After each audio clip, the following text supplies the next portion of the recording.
Hi everyone. Welcome to the Aries Moon Girl channel. Happy New Year. Still okay to say it. This is my first live stream. This is my first proper video in this year. 2021, year 5. I'm born on the 23rd. I'm a year 5 type of person. I'm a number 5 type of person. So still, I think this is gonna be a different year. A different year than the one that we had. I know there are so many memes going around about 2021 being really similar to 2020. I don't think this is the case. I think it's going to be really a very different type of year, guys. Yes, so let's kickstart this chat. As we do on a Sunday, I'm sorry I missed it last week because I was traveling over the holidays and then I came back and still had to deal with some business. But this is gonna stay regular every Sunday. We're gonna do this live chat. I'm gonna take your Sun, Moon, Rising combinations. So if you have any that you would like to see, write them down in the chat. In the meantime, I owe you guys the free readings that I was giving over Christmas. I was in touch with all the winners, I believe. If anyone has got the message from me that you have won the reading and then you didn't send me your data, send me your data at at aries-moon-girl at gmail.com and write me there your date of birth, your place of birth, and your time of birth. And based on that, tell me what you would like to see in the reading. I'm looking into mostly superpower readings with emphasis on whatever you're asking me for, but if you're asking for something more specific like relationship or love or anything that's related to that, write me down below. If you also if you want a reading from me and you haven't won the free readings, you can book a reading. You can go on my Facebook page, you can go on aries-moon-girl.com or just write me a message and book your reading. And we can do that as well. For the ones that have won the free readings, I think I'm going to post them on to the channel and then send you guys also the links. If any of you doesn't want the links on the channel as well, we can just make them private. I usually like sharing the experience so people get an idea of how a reading looks like, and so the information is shared out there and people know more of how they can interpret their own reading. So if you guys are here and the chat is working, you can tell me any Sun, Moon, Rising combinations that you would like to see. In the meantime, I'm gonna go on my channel and look at the last comments. I got so many requests from you guys about Sun, Moon, Rising combinations you like, or that are yours and you would like to see. So I'm gonna pick one from there. Capricorn Sun, Gemini Moon, Cancer Rising. Out of this free placement, which is the strongest for this man? What do you mean, Olesia, exactly? What do you mean with the strongest for this man? If you can clarify that, I can help you and give you more details. I think early Capricorn, yes. Let me know what you mean exactly with what is the strongest, and I can help you clarify that. Otherwise, I can go into the video. Let's look at the last video I did. If you guys haven't seen the superpower readings, if you want to know how a superpower reading looks like, there's this video on my channel that's called Superpower Reading Rihanna's Birth Chart. I chose Rihanna because she has kind of a similar or identical, she's my astrological twin. So if you want to know more about me, you also can look at that reading. And yeah, definitely I would say that if you want to know how a reading could look at that video, and write me down below if you want your own reading. Okay, so in terms of affecting his personality for Capricorn Sun, Gemini Moon, Cancer Rising, guys, I'm gonna go into the usual analysis where I'm looking at the Sun, Moon, and Rising. So for me, the planet that mostly affects you on the inside, it's different. So the Sun is actually your path in life, is where you're headed towards, is what you're going to achieve in this life. It's very straight cut, and it's visible to the others outside. It's you're aware of it. It's kind of your mission in life. So your mission is developing towards your Sun. So that's actually a lot of how your personality is also reflected through the Sun. But to be honest, in your day-to-day interactions with people, you tend to interact with your rising. So in the case of someone that has a Cancer rising, they might be a bit more accommodating than a regular Capricorn is. And then someone that has a Cancer rising on the outside, they will try to put the more emotion than actually they might feel on the inside. It might be like, okay, I know that people want to interact in a more emotional, nicer, sweeter way, so I'm gonna relate to people more like that. But the rising sign, again, it's how you're projected onto others and how others project your image onto you. So it's a bit more superficial than the Sun and the Moon. The Sun is your path in life, the personality that you put on with the people around, what they first see, the first interaction, that's your rising sign. And then there is the Moon sign, which is actually how you are on the inside. It's your subconscious mind, how you are in your relationships, how you are in your close connections, and how you automatically act, how you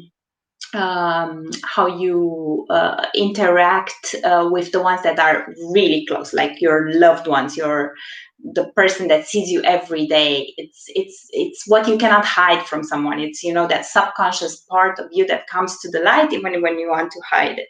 So let's look into this person's combinations. So Capricorn Sun, Gemini Moon, Cancer Rising. Someone with a Capricorn Sun, you are asking me what's the strongest terms in affecting his personality. His Capricorn personality will be the strongest one, because Capricorn is a very strong cardinal earth sign, and it's pretty hard to not see the Capricorn personality in someone's Sun. So usually Capricorns are down to business, like they are not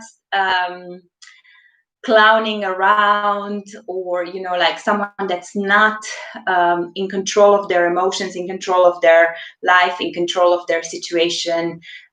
They are very driven, focused, looking at how they can achieve things in life, how they can achieve the things that are important to them, looking at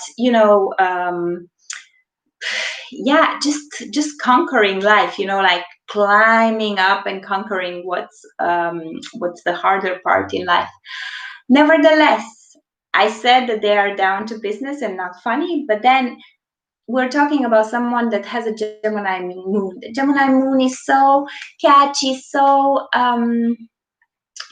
Gemini Moon needs interaction, needs quick thinking, needs wit, needs jokes, needs entertainment, needs, like a lot of engagement. So someone with this combination is very fast on with their thoughts, very fast with their mind. They are very playful on the inside, actually. So once you get to know them a bit better, you will see that they are playful and they like witty, and they are, because the Gemini, I think I had this combination before, because I remember Gemini, Capricorn, and Cancer are all very funny. in very different ways. Cancers are very funny, hilarious almost. Gemini is always like that wit, the mind works like this, bum, bum, bum, bum. So they make associations and they can make fun of things that they notice so fast, faster than anyone else. And then you have Capricorn that's very sarcastic. So this person is very down to business, can be very diplomatic also, or likable to other people because of the Cancer appearance of adapting to people and knowing what to say to come across right, to make people feel comfortable around them.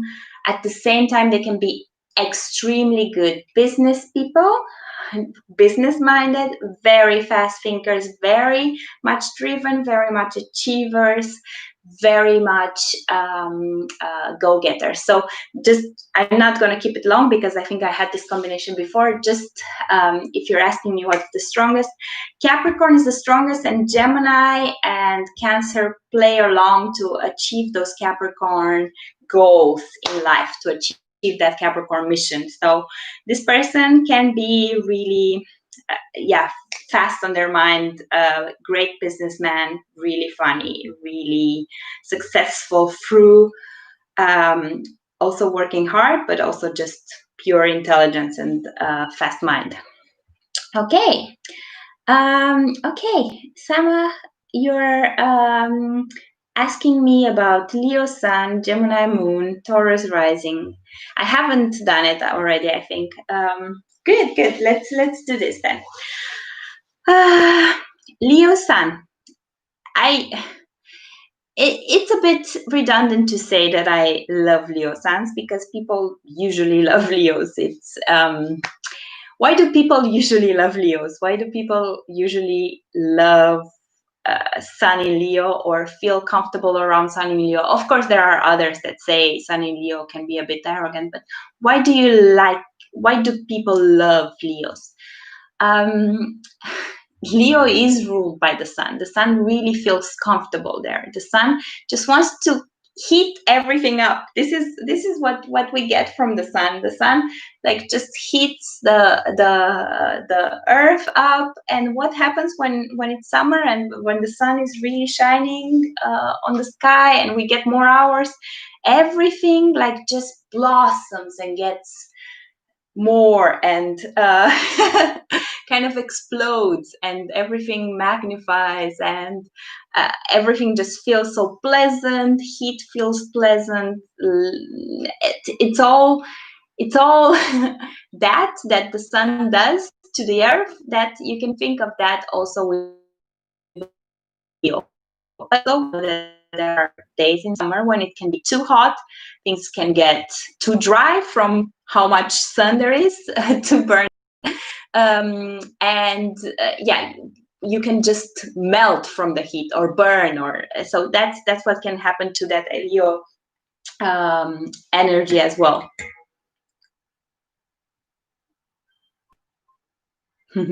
Sorry guys, I think I had some issues with the internet. So okay, I was saying that the sun can make you feel so warmed up and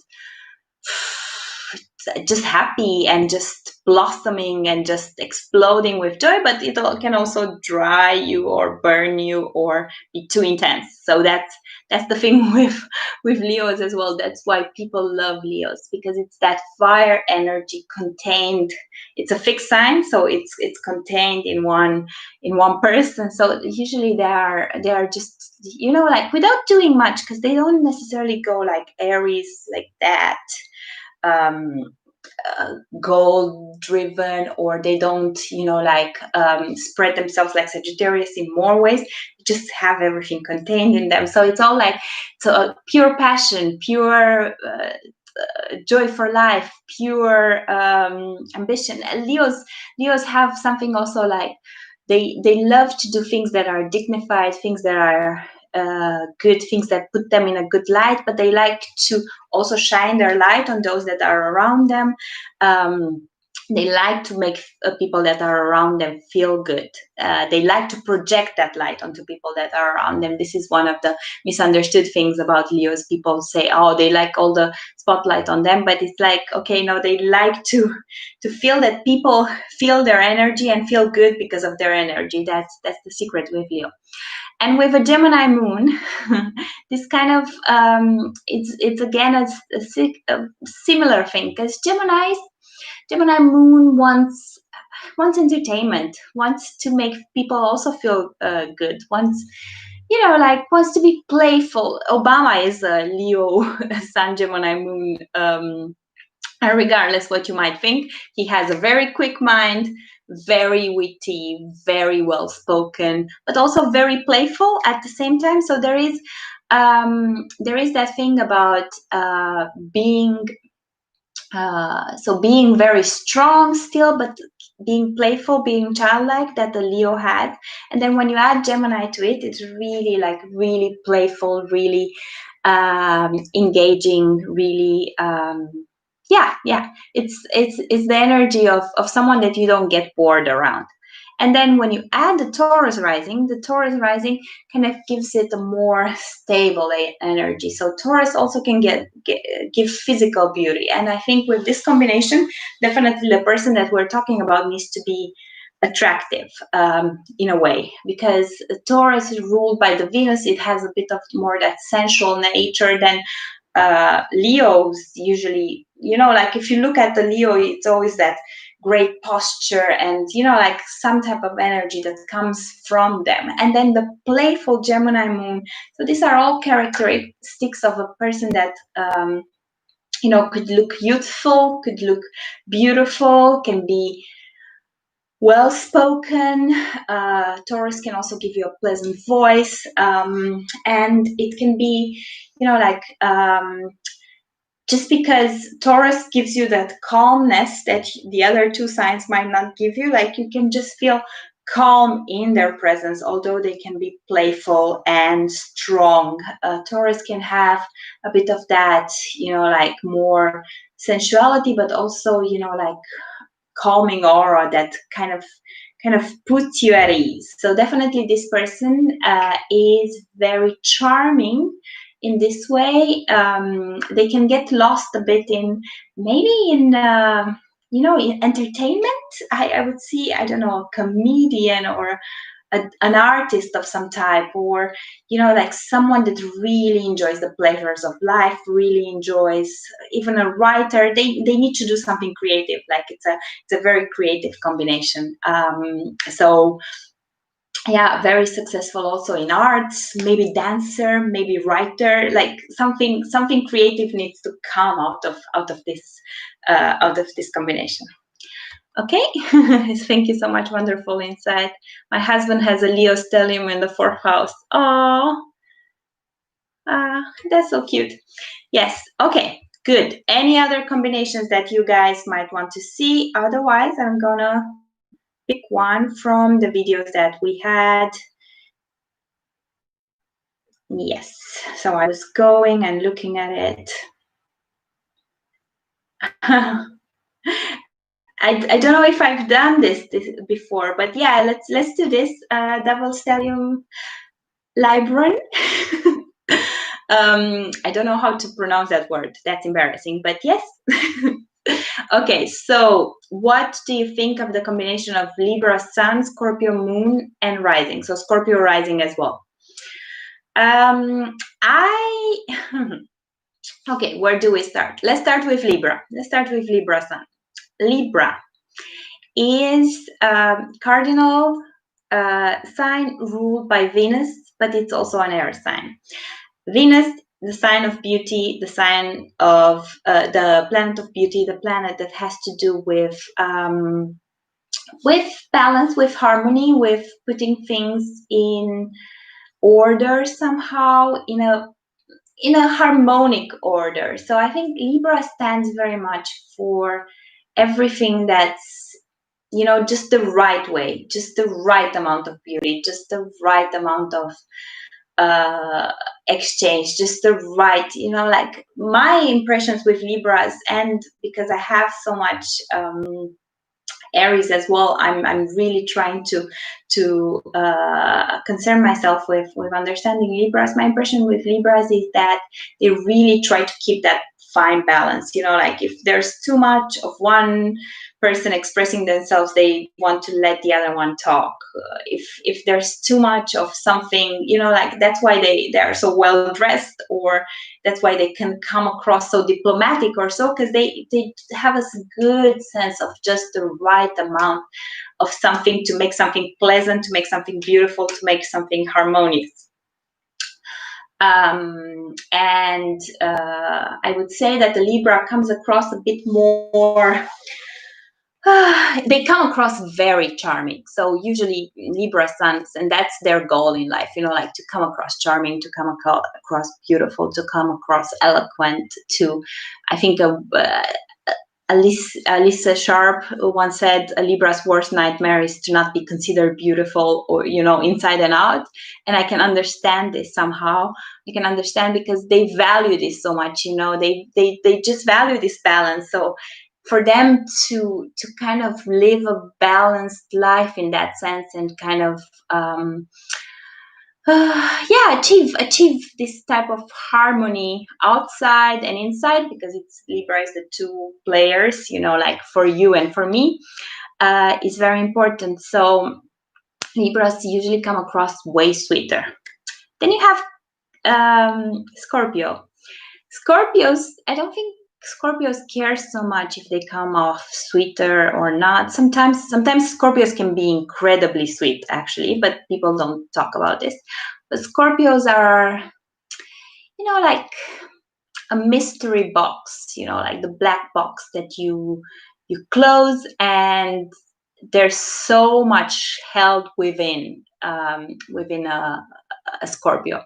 So when you have your rising in Scorpio, you come across a bit more mysterious. People would still see you as a charming person, likable, pleasant, and all of that, but they might not be able to figure you out, you know, like how you would figure out a normal Libra. Like, you might cause some more intense reactions in some people. Some people might feel very drawn to you. Some others might feel a bit more like, oh, a bit more, I'm holding my distance. There's something wrong, or there's something too intense in the energy. Scorpio energy is a very intense energy, and many people cannot deal with it, or don't know how to deal with it. So they are either pulled in or thrown aback. So the Libra charm comes through, but some people might feel, oh, there's more intensity to this person. So you kind of give away a bit of your more intense personality on the inside, because anyone that has a Scorpio moon has a very intense inner life.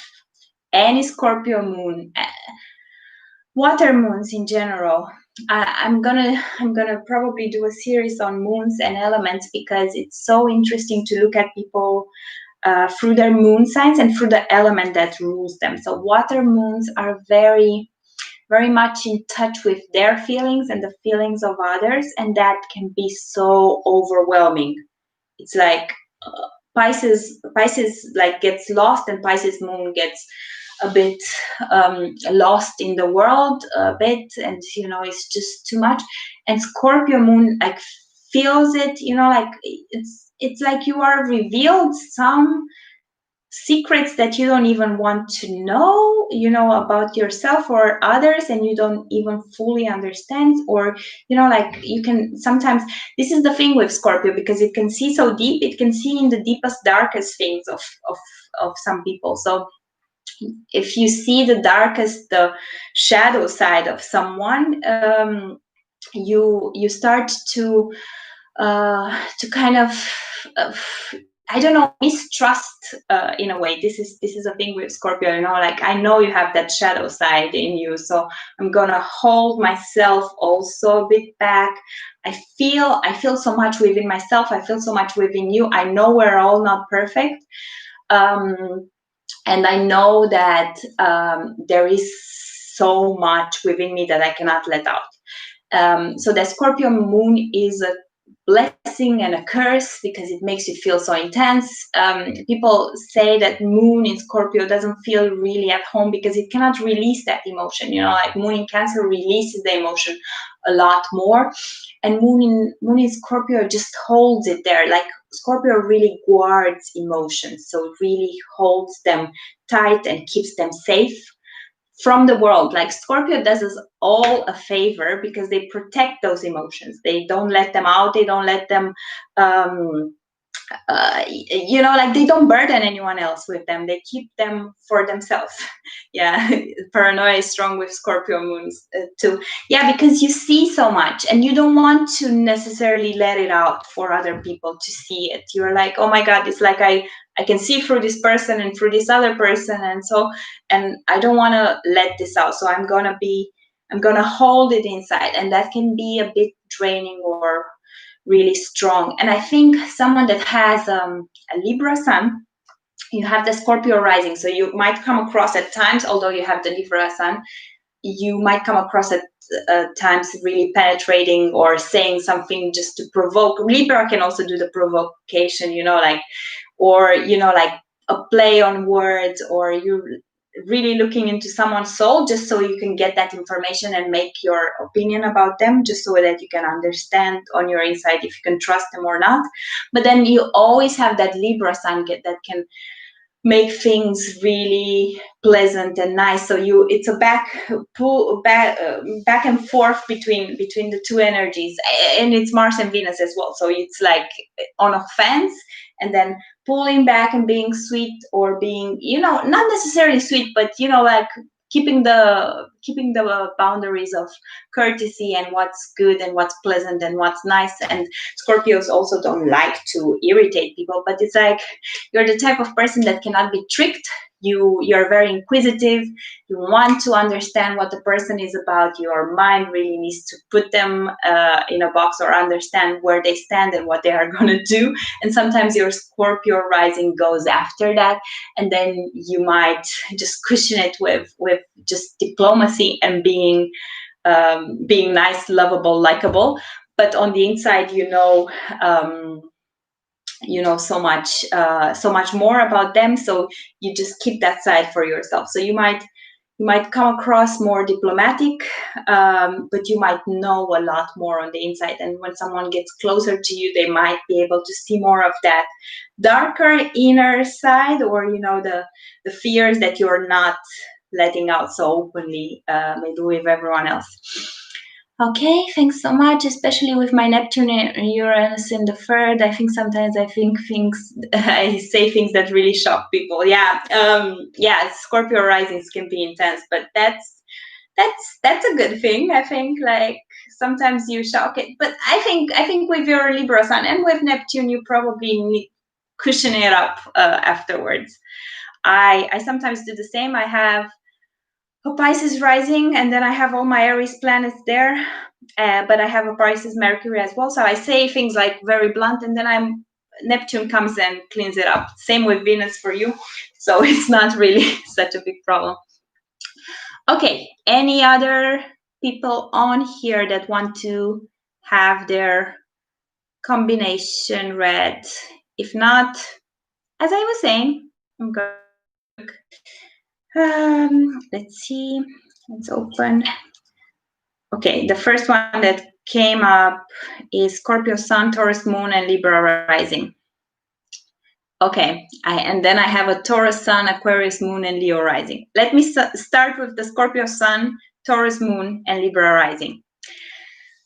Okay, so Scorpio Sun. As I was saying, we talked a lot about Scorpio here. We talked about Rising and Moon, which is a bit harder. To be honest, it's a bit harder to have the Moon in Scorpio than the Sun. I think. So I think the Sun in Scorpio is a lot more clear cut. Like it's. We all know what Scorpio stands for. Again, I'm mentioning something that many astrologers don't say. The fact that Scorpio holds back and the fact that Scorpio is skeptical of so many people, or the fact that Scorpio doesn't trust, or the fact that Scorpio keeps it in, has to do with them actually just guarding emotion. You have to understand water is emotion. Cancer is raw emotion that they just push out in a cardinal way. Then you have to understand that it comes to fixed sign. So it comes to Scorpio, and Scorpio feels it. Scorpio understands it, but Scorpio chooses to keep it contained and safe. And only when they feel like, okay, you crossed that boundary, I'm gonna go with Mars and Pluto after you and retaliate. That's what Scorpio lets it out. But otherwise, Scorpios are really sweet because they are on a water sign. So Scorpios want to do well and want to make people feel happy, or are very compassionate. Again, any water sign is compassionate. Water mostly cares about other people and is very, empathy is big in water, but it can also be the curse because you see the good and the bad in the others. So Scorpio just holds the emotion until they can figure it out. And if you're a trusted person for a Scorpio, then they give you their trust. They still hold something back for themselves because they are Scorpios. But basically, this is what Scorpio does. They guard emotion. They are very strong, very, very strong. And they go through things in life where others feel, okay, I don't think I could have done this. And a Scorpio goes through it, and they actually manage to survive it. They actually manage to come out the other way. Scorpio kind of has the power to take, I don't know, hate, for example, or to take bad energy and transform it into good energy. This is a type of alchemy, guys. It's like, it's manifestation power over there. Like, you send bad energy my way, and from this I'm gonna make it my success. So there is a lot of magic with Scorpio as well. But when you put the Taurus moon there, moon feels very good in Taurus, and Taurus is the opposite sign of Scorpio.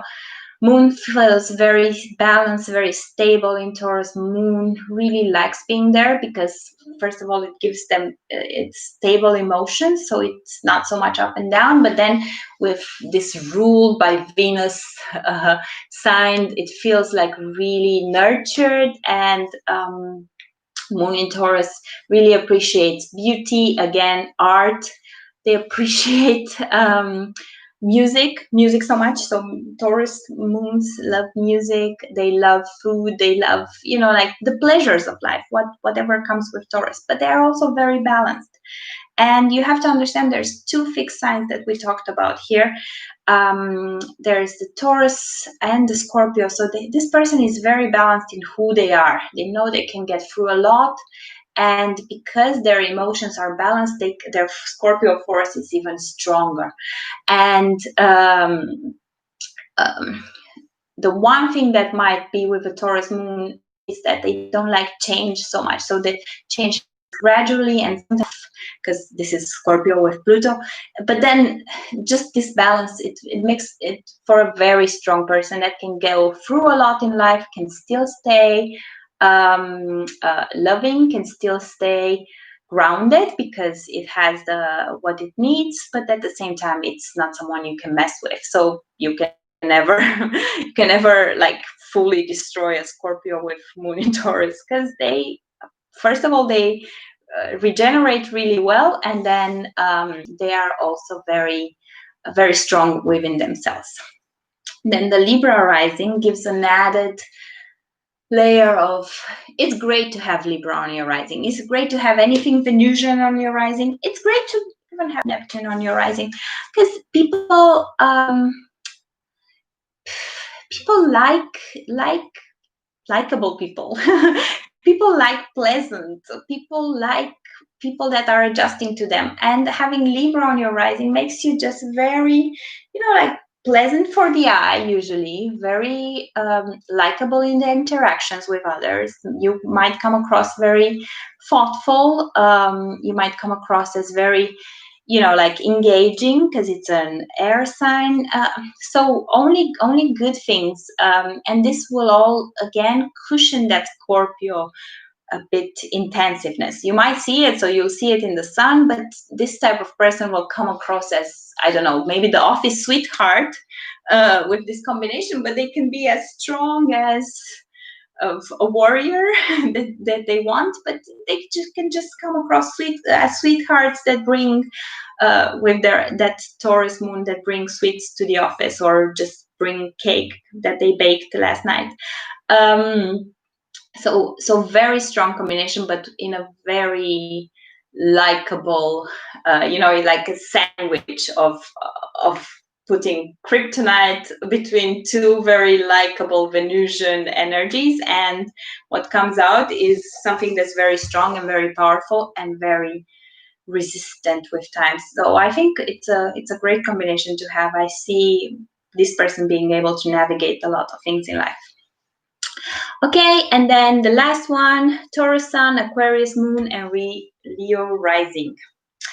Good. So Taurus Sun, we just talked about Taurus. This time is with the Sun. So I find that my mother is a Taurus Sun. I have a Taurus North Node in the second. So my life lesson has been to be around Taurus people, and I'm learning a lot about them. So Taurus, everyone says stable energy, we discussed. Also lovers of comfort, comfy things, comfortable house, comfortable clothes, comfortable food, just whatever feels good. It's not only what looks good, feels and looks good, and it's a practically feeling and looking good, but they love life as well. They love, like to nature and things that that have to do with like the senses and really enjoying life and all of this. And Tauruses can be a bit, people don't talk about this, Tauruses can be a bit my mother had a very good explanation about this. If you think of the sun in Taurus, the 10th house from the sun in Taurus is Aquarius. So Taurus can be anyways very quirky, like how they come across to other people. Like it's, like it's very stable, but they have something really, unusual or rebellious in them, or, like they seem very quiet and they don't like change so much, but there is that side that's a bit rebellious. Although, again, fixed signs, they stick to what they believe in. So this combination of Taurus, and then you add the Aquarius moon. The Aquarius moon again sticks to what it believes in. And the Aquarius moon believes in things that are really important in life. Aquarius moon believes in equality for all people. Aquarius moon always thinks of the bigger topics in life. How can I make an impact? How can I make people's lives better? There are so many examples of Aquarius moons, and I have a video on Aquarius moon that I'm really proud of. Have a look on this channel. I think it's called the Aquarius Moon, the Imaginative Genius. And then I have John Lennon's Imagine All the People song on there.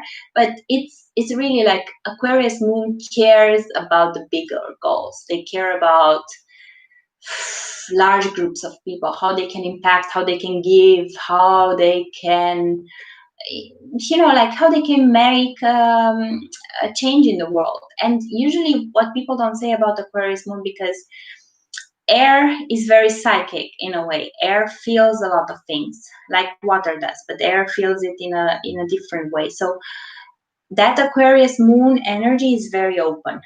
It's like an open channel, and many people tap into it, and that's where it gets a bit dangerous with Aquarius moon, because you have such an open heart, for people, and all of your free signs are fixed signs. So I would say, okay, there's stable energy in there, but how they are placed, you come across to people with your Leo energy. So you want to get involved with people, you want people to like you, you want to make an impact on their life, you want to you want to come across as someone that's powerful, worthy, you want to be respected for who you are and what you stand for.